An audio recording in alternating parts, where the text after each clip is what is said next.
Daniel chapter 2, verse 1. Now, in the second year of Nebuchadnezzar's reign, Nebuchadnezzar had dreams. And his spirit was so troubled that his sleep left him. For context, Nebuchadnezzar is the Babylonian king of the known world, the supreme monarch of the new world, undisputed superpower. Verse 2, then the king gave the command to call the magicians, the astrologers, the sorcerers, and the Chaldeans to tell the king his dream. So they came and stood before the king. Did you know? God can speak to us through dreams. And on very rare occasions, he might just do that in your life. And the king said to them, I have had a dream, and my spirit is anxious to know the dream. Then the Chaldeans spoke to the king in Aramaic. By the way, for the next 5 chapters, the text in the Bible, in the original, is written in Aramaic, not Hebrew. O king, live forever.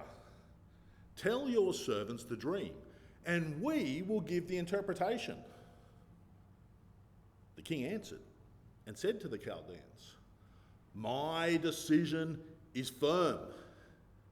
If you do not make known the dream to me and its interpretation, you shall be cut in pieces, and your houses shall be made an ash heap.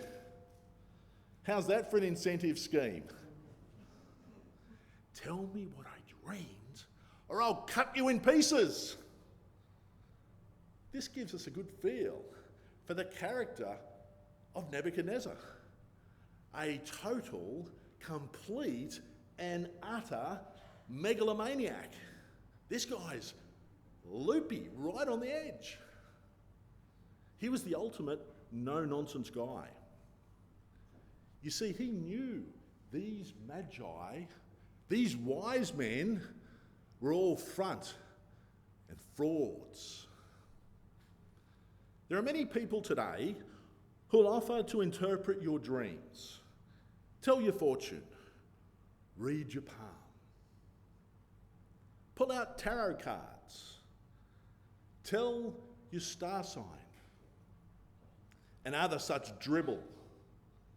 Steer well clear of such people. At best, they're frauds, like these magi.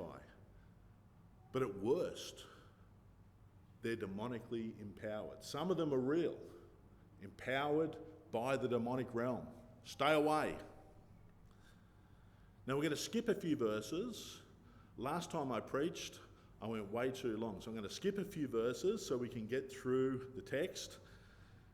And in what we're skipping, the sorcerers are persuading and grovelling to the king. Please, tell us and we'll reveal the dream. And it just gets the king angrier and angrier. Verse 10. The Chaldeans answered the king and said, there is not a man on earth who can tell the king's matter. Therefore, no king, lord, or ruler has ever asked such things of any magicians, astrologers, or Chaldeans. It's not fair. It is a difficult thing that the king requests, and there is no other who can tell it to the king, except the gods, whose dwelling is not with flesh. Now you've got to read between the lines here. You've got to understand the mindset of Nebuchadnezzar. He's grown to believe that he's a god. I'm God. I've conquered the world. I'm God. And these magicians have the gall to declare only the gods can know this information. You see, they're implying, since he doesn't know the dream's interpretation, you're not a god. And then they plainly declare it. Gods don't dwell in human flesh, O king. For this reason, the king was angry and very furious, calling me a mortal, and gave the command to destroy all the wise men of Babylon. So the decree went out, and they began killing the wise men. And they sought Daniel and his companions to kill them. Now notice, this king has absolute power. If he commanded something, his words were executed. Didn't matter how crazy or mad his command is, instant obedience, absolute power. I'm still thinking about his mindset.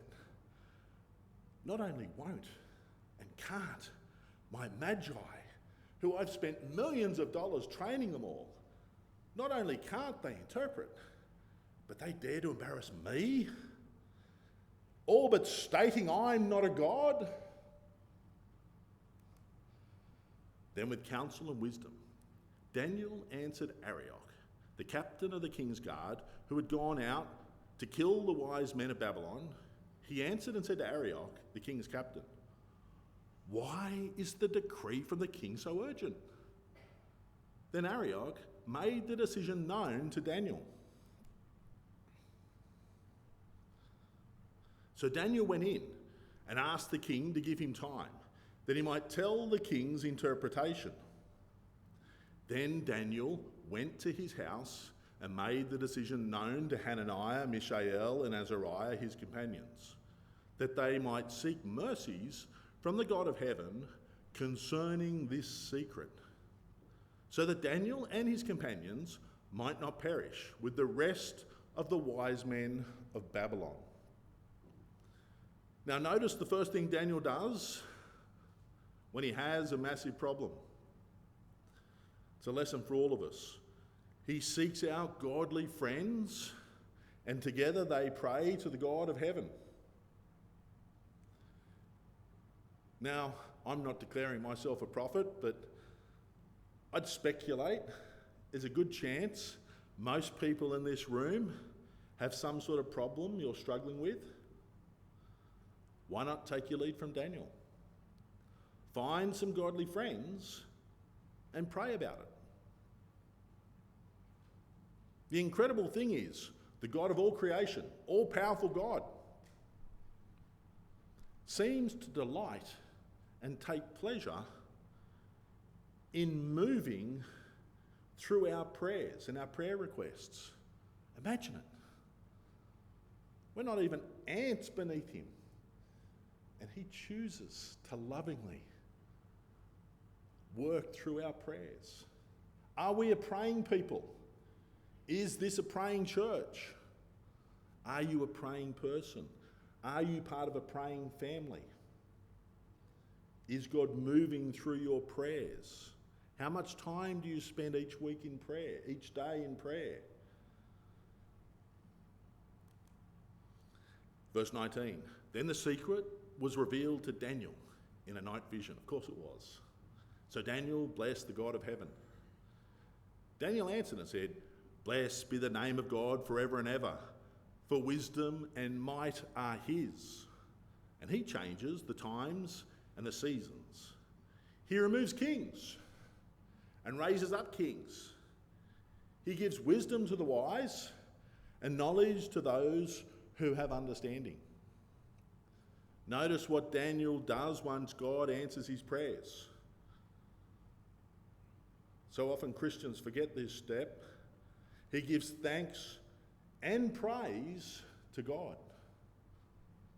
Please remember to be thankful to God when he answers your prayers.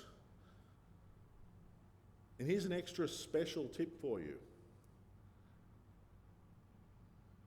Even when God says no, especially when God says no, give thanks and praise to God. We're lucky we have such a wonderful God who stops us going through and receiving the things that our heart wants that may not be in his will. He has better plans for us. The no's from God are things to rejoice over.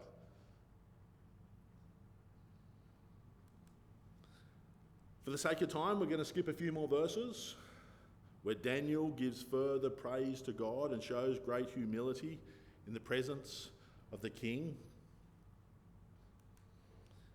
Picture now Daniel standing before the king. I love that there's still an image of Nebuchadnezzar. That's what he actually looks like. Well, that's a rendering of what he looks like. I'm sure any imperfections were taken out of the rendering. He just looks just right. So picture Daniel standing before the king. He's almost certainly sitting on his throne. Surely he's sitting on his throne. Feeling self-important, feeling wonderful, feeling like a god. In his majestic courtroom, I can see the silver and gold and all the furnishings around the courtroom. All the guards dressed impeccably, looking impressive and powerful. You, O king, were watching, and behold, a great image. This great image, whose splendour was excellent, stood before you, and its form was awesome. This image's head was of fine gold, its chest and arms of silver, its belly and thighs of bronze, its legs of iron, its feet partly of iron and partly of clay. I can almost picture the king's eyes and mouth open wide in astonishment as Daniel reveals his secret dream. Wow, Daniel's God must be a true God, the true God, and revealer of secrets. Clearly, God had sent this series of dreams, and it had a profound effect on the king. The New King James Version I'm reading from uses the word awesome to describe this great multi-metallic image. But the Aramaic word used indicates fear and dread. The dream instilled great fear in the king. Now notice the value and density of the metals decreases from the head down to the legs. Gold, silver, bronze, then iron. Many people have pointed out this probably speaks of the decreasing power of the potentates over the kingdoms they ruled. Nebuchadnezzar had complete and total power. His spoken word at any point in his reign was absolute law. This absolute power diminished in the three subsequent kingdoms. But it's also worth noting the strength of the metals increases with each subsequent kingdom. Gold, of course, is quite soft, iron, very strong. I think this speaks of the increasing military strength of each subsequent kingdom. The feet and toes being the exception, they were brittle. You watched while a stone was cut out without hands, which struck the image on its feet of iron and clay and broke them in pieces. Then the iron, the clay, the bronze, the silver and the gold were crushed together and became like chaff from the summer threshing floors. The wind carried them away so that no trace of them was found. And the stone that struck the image became a great mountain and filled the whole earth. Incredible dream he had, wasn't it? The stone strikes the feet of the image, causing the entire terrible image to fall. It may intrigue you to know that the feet of iron mixed with clay is a prophecy of our future. Therefore, it's the most relevant part of the image to us. And yet most Bible commentators spend little time examining the feet. And the reason is because their theology doesn't fit in with this prophecy. This is something very important. And it's very simple. If the Bible doesn't line up with how you believe the end times will play out, change your eschatology. That's a fancy way of saying change your end times interpretation, your eschatology. Don't ignore large portions of the Bible, as many Christians do. Or worse, change what the Bible says, allegorize, spiritualize to remove what it says in order to fit your eschatology. Never do that. Verse 36, this is the dream. Now we will tell the interpretation of it before the king. And of course, by revealing the secret dream, Daniel has presented his impeccable credentials to interpret this dream. You, O king, are a king of kings. That's what he wants to hear. For the God of heaven has given you a kingdom, power, strength, and glory. And wherever the children of men dwell, or the beasts of the field and the birds of the heaven, he has given them into your hand and has made you ruler over them all. You are this head of gold. But after you shall arise another kingdom, inferior to yours. Then another, a third kingdom of bronze, shall rule over all the earth. Then the fourth kingdom shall be as strong as iron, inasmuch as iron breaks in pieces and shatters everything. And like iron that crushes, that kingdom will break in pieces and crush all the others. Of course, there's been other great empires throughout Europe, Asia, Africa, and the Americas. So why these four kingdoms? God is identifying these four empires in prophecy due to their relationship and impact directly on the nation Israel. I believe these four empires specifically identify the period of time the Bible describes as the times of the Gentiles, a time that will conclude with Jesus' second coming, pictured by the rock that destroys all remnants of the Gentile kingdoms. It was no great feat for God to describe Babylon, as that nation was the current ruling power at the time. But God, through Daniel and through this dream to the king, predicts the three kingdoms that would follow Babylon: Medo-Persia, Greece, and Rome. In subsequent chapters of Daniel, these kingdoms will be fleshed out with incredible details included. Incredible. In fact, they're so incredible, historians say it must have been written centuries later because the details are so specific. Daniel got it so perfectly right. Notice the Roman kingdom of iron has two legs. Rome divided into two parts, Western Rome and the Eastern Byzantine leg. Many records state that Rome fell in AD 476. But the eastern leg of Rome, the Byzantine Empire, continued well into the 15th century.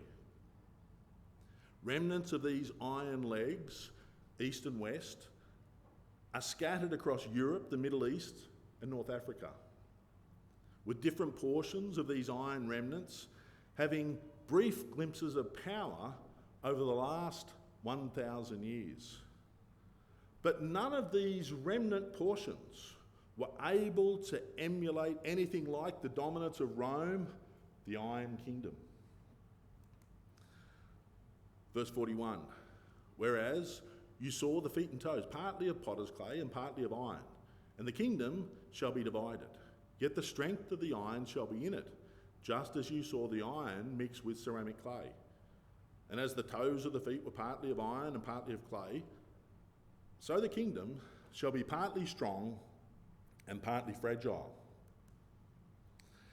Daniel spends 2 verses describing the head of gold, Babylon, probably to flatter Nebuchadnezzar, a wise thing to do. He only spends half a verse on the great Medo-Persian Empire, half a verse on the great Grecian Empire, and just one verse on Rome. Yet Daniel spends 4 verses describing the feet. Clearly, the feet is the focus of Daniel's interpretation. Yet most commentators quickly skip over the feet, the key to the image. The 10 toes are 10 rulers that will be in power when Jesus returns. These 10 kings will come from the old Roman Empire of iron. Many American preachers teach these 10 kingdoms will be a European alliance of nations, since Rome is in Europe. And that sounds reasonable. But my advice, I'm sorry if there's any Americans here, don't trust Americans on world history. Don't trust Americans on world geography.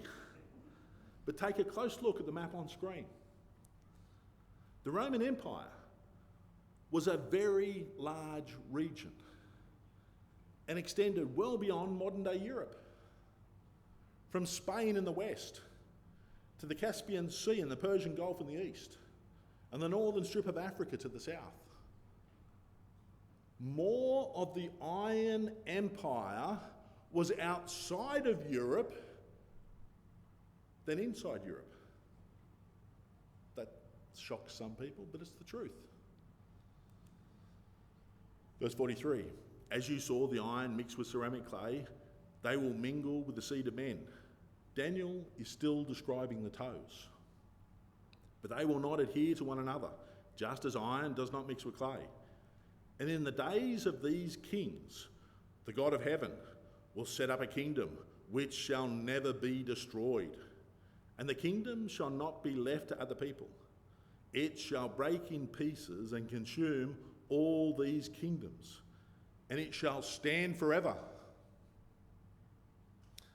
Rome gradually fell apart, piece by piece over centuries, breaking up into smaller provinces. The feet and toes are a final reconstitution of the old Iron Empire. Rome Part 2, the final form of the final kingdom of the times of the Gentiles. The feet and toes are partly strong and partly weak. They have some of the old Roman strength, but also a nationalistic fragility. These nations cobbled together. Well-meaning Bible students got excited over numerous economic and political alliances in Europe in the 20th century. I can remember some of these ponderings. The 1957 Treaty of Rome, I wasn't born in 1957, but the 1957 Treaty of Rome, for example, caused great excitement, especially when in the early 1980s, and I can vaguely remember this group grew to a count of 10 nations. Oh, the preachers came out of the woodwork then, I tell you. The 10 toes. But then a few more were added, 11 and 12, and the numbers quickly swelled beyond the 10 members. I believe the 10 kings or leaders will come not from Europe, but from the wider extent of the Roman Empire. I think this 10 will not appear till the fullness of the Gentiles has come in.